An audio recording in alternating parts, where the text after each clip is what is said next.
especially when you're getting into more complex castings and you're considering different wall thicknesses, how that will play a factor into the feed of the metal.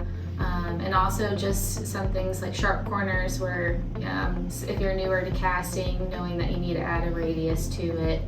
And then also understanding the parting line and the draft that's required from the parting line. If you don't have that draft added into the design, you get excessive tool wear, right? And then your tool, which is already a big investment up front, might not wear as much. You might not get as many pores out of it, and your parts might not come out as as you need them to be casted. So you might have to re-pour them. There's a lot of factors that go into repeatability and getting the part running pretty well.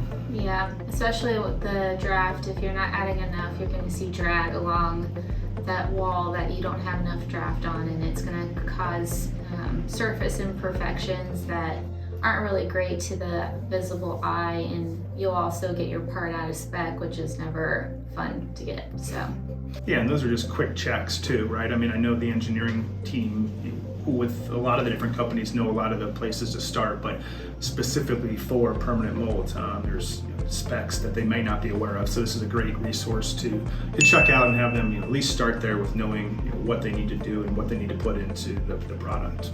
Yeah, if you come in with a design where you are, it's not ready, but you're open to flexibility, our team can work with you as long as you can kind of call out the areas that are critical to you. We can help design the part so that it works for your end use.